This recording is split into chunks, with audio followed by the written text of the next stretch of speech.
You're welcome to the Daily Focus. Thanks for joining us. My name is Joseph Kofi. You can follow all our social media platforms, the Daily Focus, and I'm Joseph Kofi. You can also follow me on all social media platforms. Tonight on Daily Focus, we'll be discussing two issues, and we'll be looking at the Kasoa Ritual Killing and the new resumption date for SHS 3 students. And I have one of our regular guests in the house. I'll go for a short break. When I come back, I'll introduce you.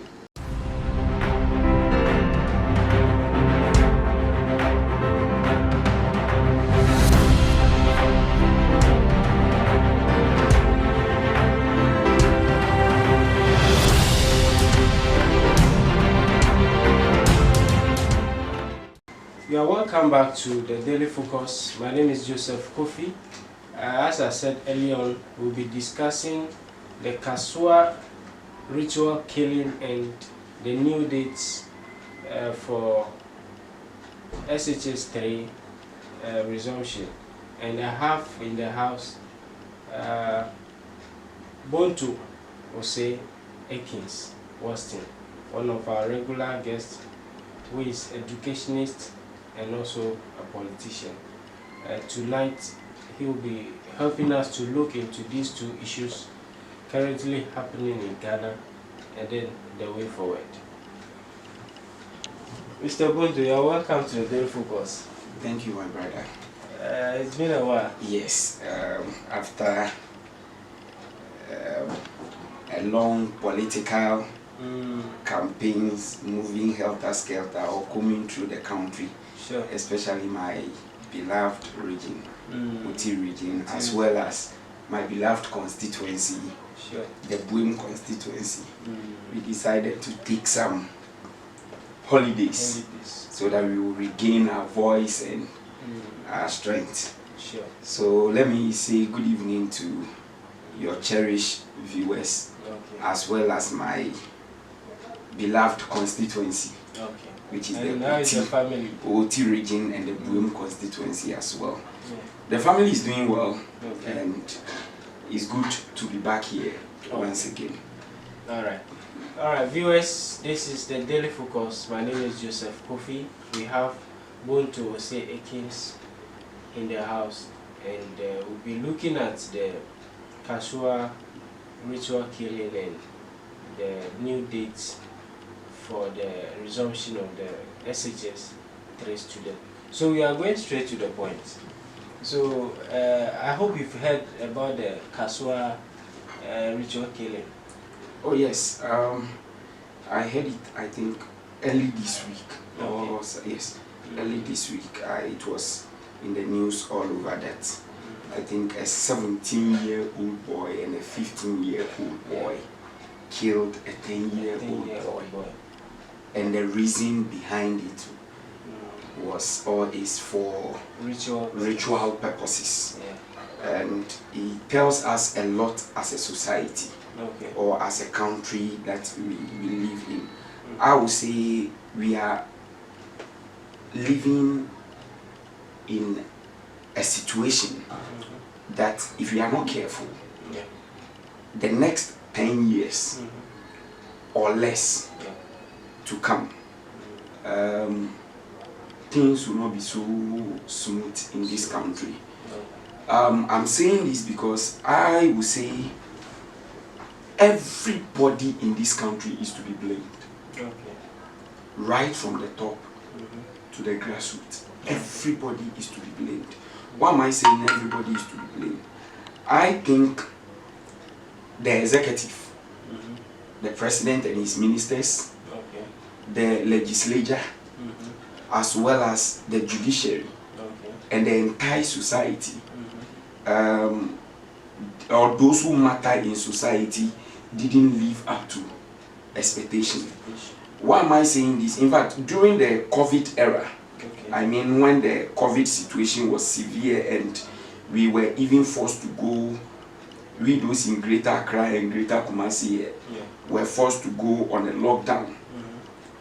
That was when I had the opportunity to stay home for, I'll say, for so long. Within 1 week, full week, I was home, and you tune in your TV station, and it's all about money making. Bring this amount of money, and give me 500 cedis, and I'll give you 5,500. Or I'm this, I'm that, I'm this, I'm found here. Come and I'll give you 1 billion. I'll give you this, I'll give you this. And interestingly, they will even tell you that nothing is involved. And if you watch that as an adult, fine. Some of the adults like us, probably we've made up our minds already. What about somebody who is watching and that person has not even eaten for a day or for days? Watching that person may be convinced to some extent to be tempted to go in for whatever they are talking about. And I don't know anything about money rituals, but from movies and things that we've watched, you realize that they said from the beginning there is nothing bloody involved. But definitely the moment you call them or the moment you get closer, you get to know that possibly there are a lot of things that goes into it. So I blame everybody who matters in this country, including myself. Because when all these things were being shown, what did we do about it? Those who matter in society, what pragmatic steps did they take to make sure these things are banned from our airwaves? Sometimes you'll be sleeping and you sleep and you realize in the night your radio station is still playing, and then you'll be hearing people about lotto numbers and all these things. Then we ask ourselves, where are we going to as a country? Now, Ghana, as it used to be when we were young, there is this saying that a child is brought forth by a parent, but the child is nurtured by the community. Where I was brought up in the Buem constituency, Okadiakrom to be precise, you as a child, when you do something wrong, anybody around you, the community where you find yourself, has that right to discipline or punish you before even prompting your parents. Sometimes they won't even prompt them. You go to school, you misbehave, a teacher has every right to punish you as a parent reasonably. But what do we see today? A teacher, one way or the other, does not have a right to even mete out some kind of corporal punishment to a child. We are in a society where parents leave the house as early as 4 a.m. Leave their children to cater for themselves, get ready and go to school. The children return home, parents are still not back from their offices or workplace. The child is exposed to all sorts of things on television. The child is exposed to all sorts of things on other social media handles. These are some of the things that will be the end result. So it's sad, and I sympathize and empathize with the parents. I even learned the father is from my region. The father is from the Oti region, and I sympathize and empathize with him to bring forth a child and raise him to 10 years, for him to go through such a gruesome way of living this earth is very pathetic. And I console him that they should take it in good faith. As Muslims, they know that the child will be rejoicing with Allah. I pray that God will continue to be with them. But the children involved and the ritual, the okonfor, the so-called okonfor, should be dealt with. Yeah. You see, sometimes that is where these people, these human rights activists will be getting up here and there, talking about the right of the children. What about the right of the child that has been killed? Yeah. One of the fundamental human rights is right to live. Yeah. Somebody's right has been taken. The right to life has been taken away. And human rights lawyers here and there will be getting up, standing in for these criminals. Yeah. You see, let me tell my brothers and sisters out there, there is this saying that life begins at 40. Life beginning at 40 means at 40 years, you probably might have completed school, you are working, probably you might have gotten your 1 bedroom minimum, and you are married, you have your kids, and you are working to take care of yourself, your immediate nuclear family, and to some extent your extended family. God in his wisdom and by power could have created the whole world in just a day or in a minute. But he created the world in 6 days. What does he tell us? He tells everybody that life is about processes. Life is about stages. So go through the process, believe in the process, and one day you will make it. There is no money ritual anywhere. Okay. One day you make it, there is no money ritual anywhere. This is the Daily Focus. My name is Joseph Kofi. We are going for a short break. When we come back, we will look at the new date for SHS resumption.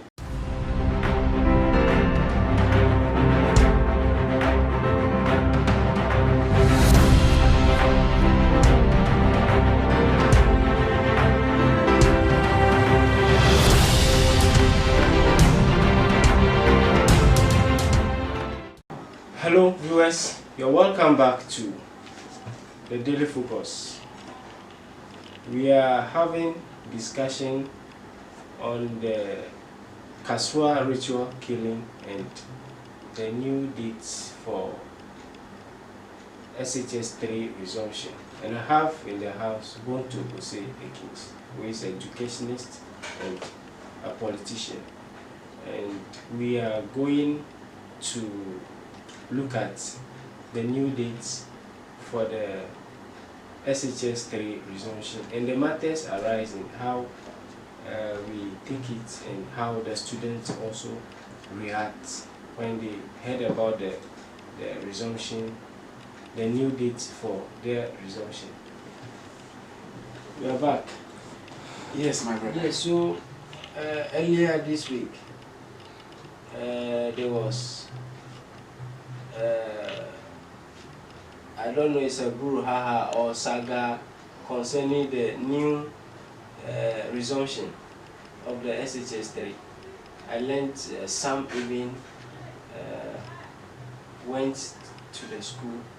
They went there with their shito, their gari, everything, just to realize that the date has been postponed. Some were even in a car going before they heard the news. They have to return. What do you have to say about that? Thank you once again, my brother. In fact, this country, we need to be serious. Okay. Our state institutions and agencies need to be serious. Okay.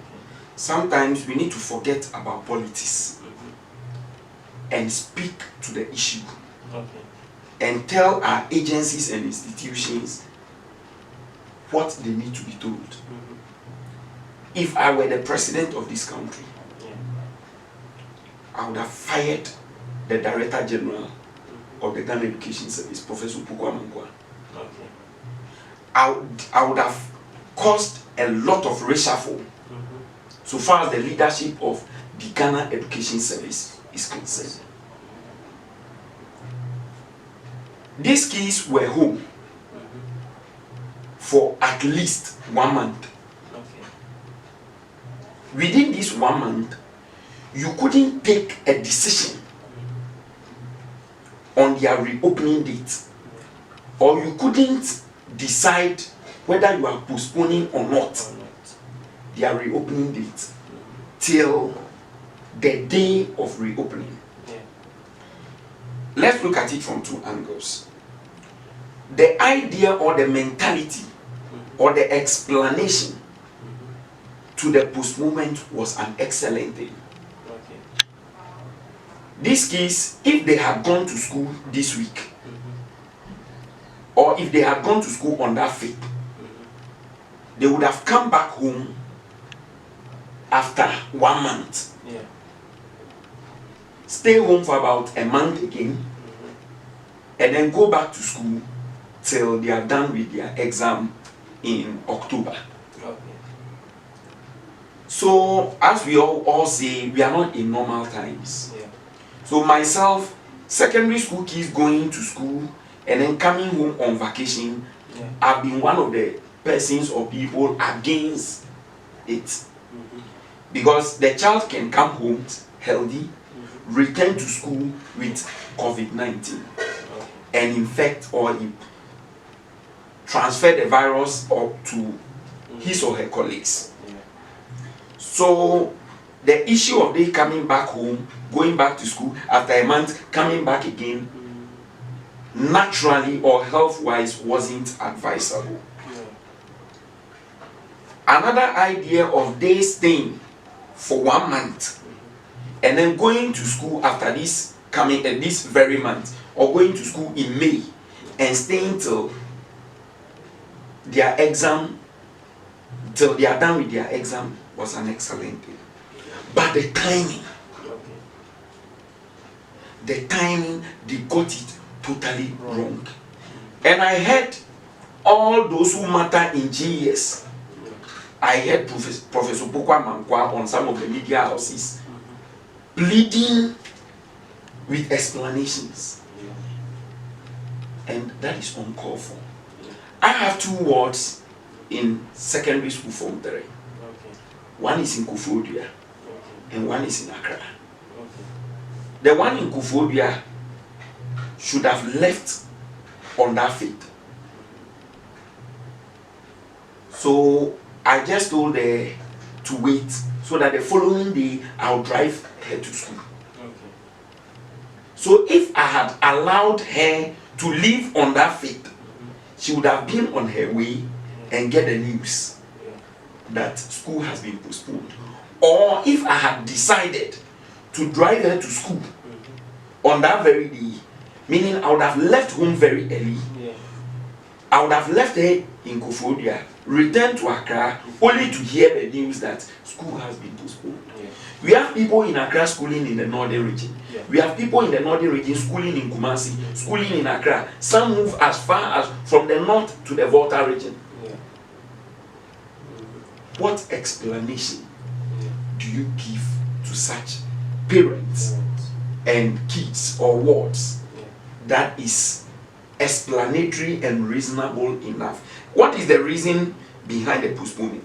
They said CHAS, Conference of Heads of Assisted Secondary Schools, made a proposal to them that they should, instead of the kids coming home and then going back to school, returning home once again after a month before finally going to school for their final exam, they feel that within this period they need the time to do what? To train the core subject teachers.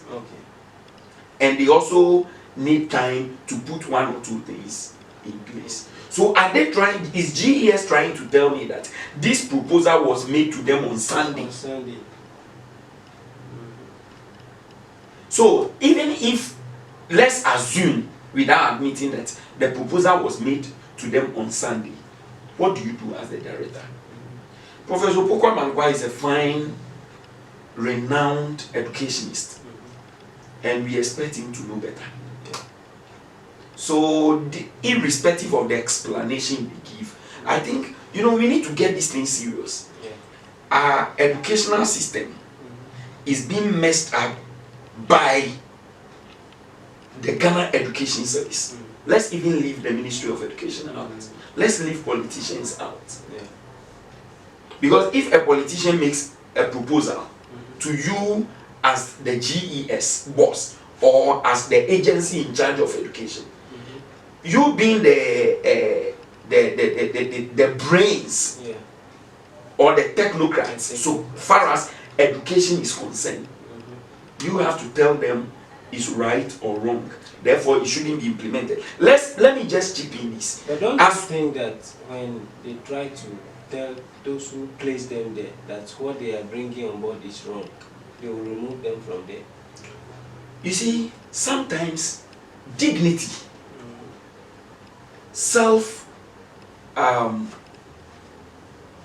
trying to protect your dignity is very important than putting yourself in a mess. Okay. That is what I'm saying. If I were to be Professor Pokwamankwa, either I should be resigning by now, or the president should fire him by now. Okay. Look, as we speak now. Before you face in what you have, keep your comments coming. This is the Daily Focus. My name is Joseph Kofi. Bonto Jose Ekins is in the house. We are discussing issues concerning the new date given to the SHS 3 to go back to school. So if you have your comments there, just go to the Daily Focus TV on Facebook and send your comment. You can also go to YouTube, Joseph Kofi, and then send your comment. All will be addressed here before we draw a curtain to today's show. Boss, you can fill in that. Yes. We were in this country last academic year before COVID. Okay. That the curriculum for preschool to primary has been changed by the GES and NACA. And you know, one of the problems we have in this country is not about ideas. The problem we have in this country is about implementations of the ideas. What the proposal NACA and the GES brought about the new educational system was fantastic.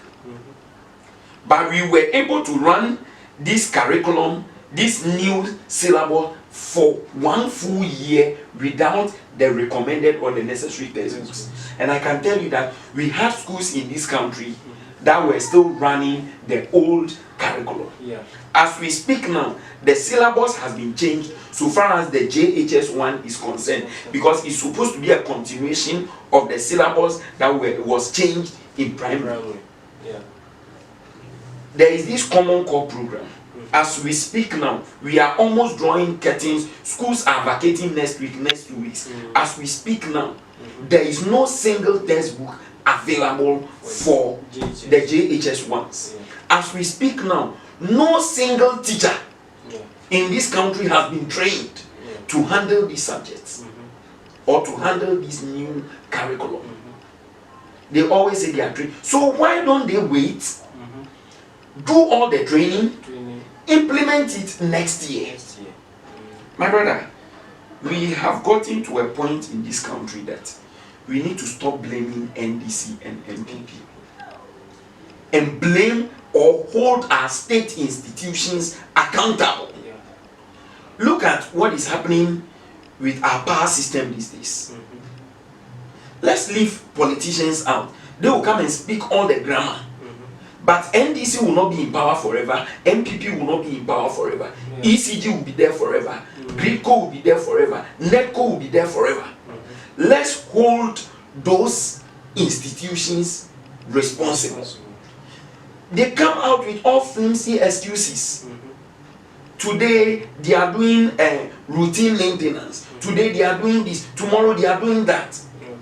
So what prevents? Did they just wake up in a day and decide or decided that they were going to do a routine maintenance or whatever? It's a process. Therefore, you know that when you are doing what it is that it will pose to your distribution of power, what do? You come to us, give us the necessary information before you start your so-called routine maintenance or whatever you call it. So let's put politics aside. Let's hold our state institutions. And I'm happy these days the minister in charge of energy, the minister of education, they are silent on some of these things, and they are making the technocrats within those sectors or those institutions to come out and explain to Ghanaians, or to come out and take the blame. Okay. So that when the glory comes, they as well take the glory. Okay, this is the Daily Focus. My name is Joseph Kofi. We're going for a short break. When we come back, we conclude today's show.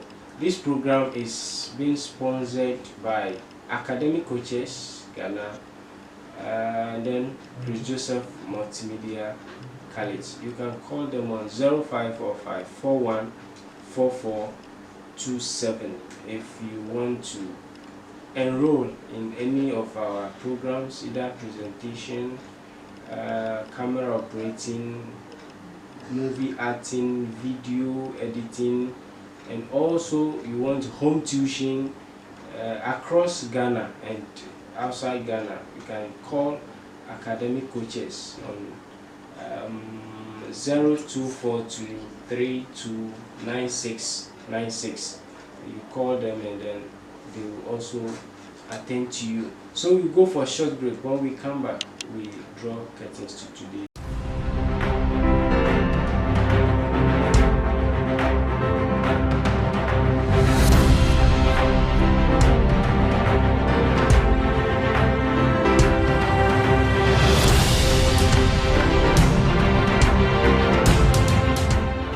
Hello, you are welcome back to the Daily Focus. My name is Joseph Kofi, and we have in the house Bonto Ekins, who is helping us to relate with the issues happening in Ghana, most especially the Kasoa Ritual Killing and the new date for SHS 3 resumption.